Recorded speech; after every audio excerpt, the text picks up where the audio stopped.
Meus concidadãos, neste momento, as forças americanas e da coalizão estão nos estágios iniciais das operações militares para desarmar o Iraque, libertar seu povo e defender o mundo de um grave perigo. Os Estados Unidos têm histórico de armar criminosos, grupos terroristas e regimes desonestos. Em entrevista recente à Vice News, o presidente Barack Obama atribuiu a presença do ISIS no ZIWA pela invasão do Iraque em 2003. Desde o início da guerra Rússia-Ucrânia, políticos do ZIWA e Europa têm pregado lições de paz. É uma companhia britânica que cito agora. Ok, os Estados Islâmicos foram criados pela política americana. A América alimenta a máquina de guerra global. As armas americanas estão sendo usadas para minar o que o governo americano diz que está lutando pela paz e segurança internacionais.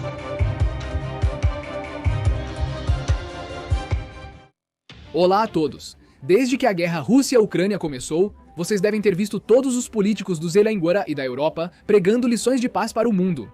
E a mídia ocidental tem gritado para o mundo sobre como Putin é mau, quão terrível tem sido a guerra e como pessoas inocentes têm sofrido. E olhando para a maneira como esses presidentes dos Estados Unidos falam e discursam, parece que eles se importam tanto com os homens, mulheres e crianças inocentes envolvidos nesta guerra, certo? Mas vocês sabem o que, pessoal? Infelizmente, o que não percebemos é que há um lado muito sombrio na geopolítica dos Estados Unidos e da Europa, e a propaganda ocidental esconde isso muito habilmente de todos nós. E uma vez que você entenda as ações impiedosas do Ocidente, fará você questionar se eles são realmente embaixadores da paz ou apenas hipócritas impiedosos que agem apenas para seus lucros, e não pela paz do mundo. Recentemente, o ministro das Relações Exteriores da Índia destacou a hipocrisia do Ocidente em entrevistas. Então, neste episódio hoje, vamos usar um estudo de caso para tentar entender como os Estados Unidos jogam o jogo dos tronos da geopolítica para dominar o mundo. A propaganda da mídia ocidental astutamente retrata os ZIWA como pacificador, mesmo com suas ações terríveis. E mais importante, como cidadãos da Índia, quais são os materiais de estudo para ajudá-lo a entender a verdade brutal e oculta da geopolítica? Este vídeo é patrocinado pela Cuco FM, mas falaremos mais no final. A primeira estratégia que os Zelensky usam é a de derrubar um líder inadequado e empoderar o fantoche. Um exemplo elegante para entender essa tática dos Estados Unidos é compreender o caso de amor do ZIWA com Irã e Iraque. Essa é uma história do início dos anos 1900. Nesse período, a Revolução Industrial nos Puriua e na Europa intensificava-se e o petróleo ganhava crescente importância. Mas o problema que ouvimos era que o petróleo ainda não havia sido descoberto nos Emirados Árabes Unidos, Arábia Saudita e Iraque. Então, naquela época, o Irã era um dos maiores fornecedores de petróleo. O ponto era que, apesar do Irã possuir extensos campos de petróleo, o governo iraniano lucrava pouco com seu próprio recurso. A questão é por quê? Isso ocorre porque os britânicos estabeleceram uma joint venture astuta com o Irã, a Companhia Anglo-Iraniana. Semelhante à exploração dos agricultores de índigo na Índia pela Companhia das Índias Orientais, essa empresa extraiu petróleo do Irã, num acordo onde os britânicos lucraram 84% e os iranianos apenas 16%. Portanto, é um negócio tão vantajoso para os britânicos que, mesmo sem possuir campo de petróleo próprio, utilizando o de outrem, conseguiram mais de 80% dos lucros. Então era praticamente uma mina de ouro negro para eles. Mas foi com a ascensão do novo primeiro-ministro iraniano Mohammad Mossadegh. No dia 15 de março de 1951, a indústria petrolífera iraniana foi nacionalizada e os britânicos foram solicitados a deixar o Irã. Então, de repente, o Irã estava prestes a emergir como uma nação poderosa porque tinha controle total sobre uma das maiores reservas do mundo. Mas sabem, pessoal, esse sujeito que estava para trazer grandes fortunas ao Irã e mudar sua imagem global foi derrubado por um golpe. E ele é colocado em prisão domiciliar. A questão é por quê? Os britânicos na CIA promoveram uma propaganda contra o Mossad, representando-o como uma ameaça ao Shah do Irã. Assim que várias pessoas acreditaram, organizaram um golpe, depuseram o líder e deram o poder ao obediente Mohammad Reza Pahlavi. Ele já era o Shah do Irã, então a transferência de poder não foi grande coisa. E adivinha o quê? Com o tempo, a nacionalização foi esquecida por todos. As empresas britânicas e americanas traçaram seus planos para o Irã nos próximos 25 anos. Essas empresas incluíam Exxon, Gulf Oil, Mobil e Standard Oil da Califórnia. E essas empresas começaram a extrair petróleo, dando apenas 50% de participação nos lucros para o Irã. Então, britânicos e Pilaewa fizeram novamente bilhões e começaram a extrair petróleo das reservas iranianas. Na realidade, os Isiwara venderam 13 bilhões em armas para o Irã. Esta foi a primeira estratégia dos guerrilha em que eles derrubam um candidato inadequado e colocam um fantoche que lhes fará ganhar muito dinheiro e dará acesso a recursos valiosos, que nem sequer lhes pertencia em primeiro lugar. Essa exploração continuou pelos próximos 20 anos, até que uma revolução religiosa surgiu no Irã que derrubou o governo. Foi quando um líder chamado Ayatollah Khomeini subiu ao poder. E novamente, ele expulsou os EUA e os britânicos e nacionalizou todo o petróleo do Irã. Adivinha? Voltamos ao início, certo? Os EUA perderam o controle das reservas de petróleo iranianas e do comércio de armas. Qual ação os EUA podem tomar agora? Bem, é aqui que entra a segunda estratégia dos EAEs, que é financiar e armar a oposição. 1982 foi um ano muito importante, foi o ano em que Ronald Reagan retirou o Iraque da lista de estados que apoiam o terrorismo para que os Iran pudessem começar a fornecer a ele uma ajuda extensa, incluindo ajuda militar e meios para desenvolver armas biológicas e químicas, e mísseis e armas nucleares. Em 1979, petróleo já havia sido encontrado nos Emirados Árabes Unidos, Arábia Saudita e Iraque. E desses países, o Iraque estava em forte oposição ao Irã e viu o surgimento de um líder chamado Saddam Hussein. E esse cara começou a guerra Irã-Iraque que abalou o mundo e continuou. Os estados ofereceram bilhões em ajuda.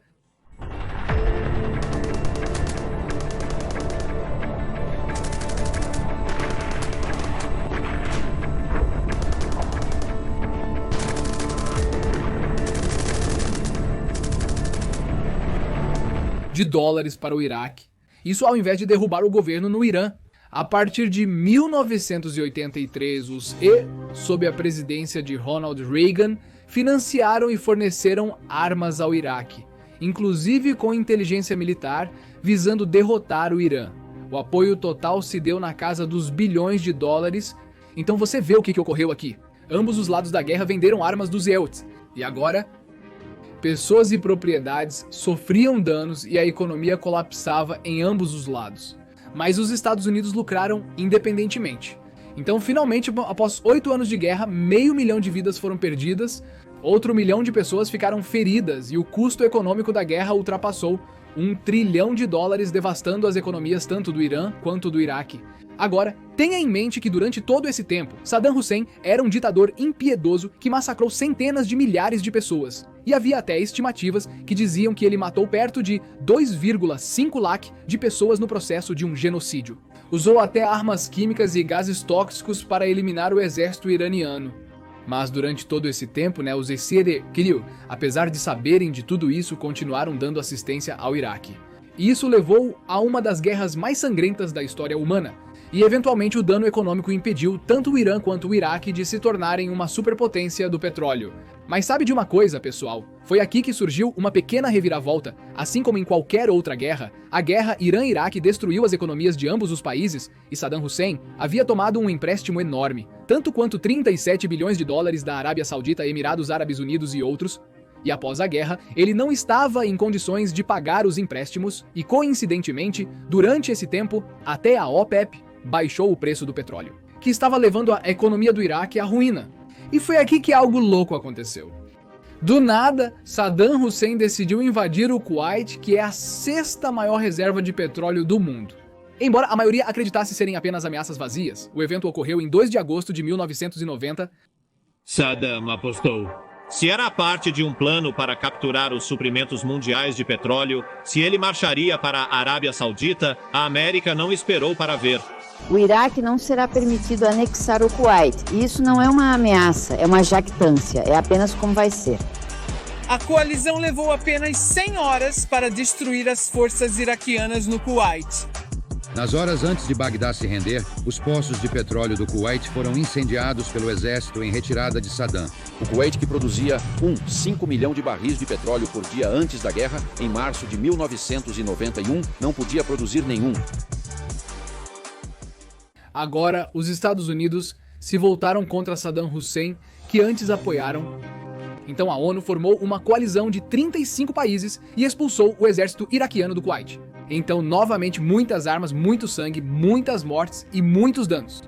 Após a guerra, o Iraque, como a Rússia atual, sofreu sanções, sua economia colapsou mais e deixou de ser uma ameaça aos Ekurizwalm. Então, por algum tempo, Saddam Hussein continuou com sua atrocidade e o Iraque continuou a lutar com sua economia. Então, após anos, todos acreditaram que o episódio Eu a Saddam Hussein havia encerrado. Mas, 13 anos depois, o mundo inteiro ficou chocado ao ver isso acontecer em 2003. Por minhas ordens, as forças da coalizão começaram a atacar alvos selecionados de importância militar para minar a capacidade de Saddam Hussein de fazer guerra. Estas são as etapas iniciais do que será uma campanha ampla e concertada. Além do prazo do presidente Bush para Saddam Hussein deixar o Iraque, que o ZEU. Navios de guerra e aviões lançaram o primeiro salvo da Operação Liberdade Iraquiana. Então, quase 3 semanas após o início da guerra, o Zeikwa, as forças estão agora chegando ao centro de Bagdá. É assim que se parece uma mudança de regime. Portanto, Irã e Iraque, em crise, já não eram uma ameaça para os EUA, pois estavam longe de ser uma superpotência petrolífera. Então, por que os Sanilô invadiram o Iraque? Depois de 1999, a demanda mundial por petróleo aumentou drasticamente. Isso aconteceu pois Índia e China passaram a consumir muito petróleo para se desenvolverem. Os preços do petróleo dispararam de $21,57 em 1999 para $49,86 em 2002. A motivação do ZEUA para invadir o Iraque está neste mapa. Aqui você verá que o Iraque tinha alguns dos maiores poços de petróleo do mundo. Esses pontos indicam poços de petróleo com mais de 5 bilhões de barris. Hoje, o Iraque é a 5ª maior reserva mundial de petróleo. E a melhor parte do Iraque era que o custo de extração de petróleo no Iraque era muito baixo.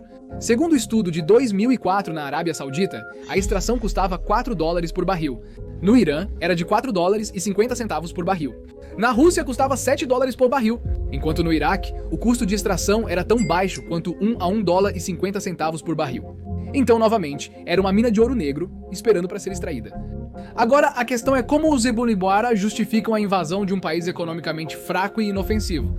E é aqui que entra a terceira estratégia do ZEUA, que é usar propaganda, e é aqui que entra a terceira estratégia do ZEUA, que é usar a narrativa para educar o mundo sobre as potenciais ameaças que eles eliminariam. Porque eles são os salvadores do mundo, e como eles fizeram isso? Os Incendios utilizaram os terríveis eventos do 11 de setembro como justificativa para infiltrar-se no Iraque, alegando que o Iraque e Saddam Hussein estavam associados aos ataques e especulando que Hussein estava fabricando armas de destruição em massa. Saddam Hussein foi a grandes comprimentos, gastou enormes somas, correu grandes riscos para construir e manter armas de destruição em massa. Saddam Hussein está determinado a colocar as mãos em uma bomba nuclear. Ambos, a propósito, não tinham nenhuma prova concreta. E em segundo lugar, eles começaram a pintar Saddam Hussein como um homem mau que fez coisas terríveis para as pessoas, como usar armas químicas, genocídio e assassinatos em massa. O mais perturbador é que nos anos 80, os RNC apoiaram Saddam Hussein militarmente, período em que ele utilizou armas químicas contra soldados iranianos. No entanto, ele era proveitoso para o ZEUA na época, então ninguém se importou. E tudo pelo que ele estava sendo culpado em 2002 e 2003. Isso é genocídio, assassinatos em massa e torturas. Ele já estava fazendo isso mesmo durante a década de 1980. E você vê essa imagem, eu chamo isso de imagem da hipocrisia ocidental. Este é o enviado do ZEUA, Sr. Donald Rumsfeld, que forneceu armas ao Iraque em 1983. E 20 anos depois, em 2003, o mesmo homem supervisionou a invasão do Iraque, chamando Saddam Hussein de assassino. E ao contrário da invasão russa, que está sendo considerada um ato cruel contra a humanidade, a invasão dos Iraque Sírio foi considerada uma libertação. A dura realidade é que a invasão do Iraque matou pelo menos 134,000 pessoas, mas mesmo assim foi retratado como um ato de paz para proteger o mundo de armas de destruição em massa. Se matar 134,000 pessoas não for destruição em massa, não sei o que é. Após a invasão, Saddam Hussein foi enforcado. A indústria petrolífera iraquiana foi privatizada e empresas americanas como Exxon e Chevron estabeleceram bases no Iraque. Desde então, tem extraído bilhões de dólares em petróleo iraquiano. É assim que os Estados Unidos jogam o jogo de tronos da geopolítica, usando guerra, armamentismo e narrativa. Agora, você decide por si mesmo se isso é eticamente certo ou errado. Isso me leva à última parte do episódio. E esses são os materiais de estudo para ajudá-lo a entender as estratégias brutais da geopolítica. Antes de continuar, agradeço a Cuco FM pelo apoio ao nosso conteúdo. Se desejam entender negócios e geopolítica no seu idioma regional, recomendo ouvir a Ordem Mundial em Mudança, ou o programa Como a América se tornou uma superpotência na Cuco FM. Cuco FM é a principal plataforma indiana de audiolivros, com mais de 1000 horas de biblioteca de conteúdo não ficcional avaliada acima de 4,5. Recentemente, meu programa favorito é Como a América se tornou uma superpotência, para a geopolítica, e comece com o porquê. E a arte de negociar nos negócios. Se tais assuntos te interessam, use o código THINK50 para 50% de desconto na assinatura do Cuco FM. Vale só para as primeiras 1000 pessoas. Prossiga, use o link na descrição e baixe o Cuco FM agora. Anexei artigos de estudo que explicam como o Ocidente se beneficiou do comércio de armas em tempos de guerra. Anexo um relatório de ciência política sobre a invasão do Iraque. E por último, estou anexando um relatório de política externa que lhe dirá como os Igalo-Austrícia ajudaram Saddam Hussein durante a guerra Irã-Iraque, e não agiram, apesar de ser ilegal, o uso de armas químicas. E depois invadiram o Iraque pelo exato mesmo motivo. É tudo do meu sábado, pessoal. Se aprendeu algo útil, clique em curtir para agradar o YouTube. E para mais análises de casos de negócios e políticos, inscreva-se no nosso canal. Obrigado por assistir. Te vejo na próxima. Tchau, tchau.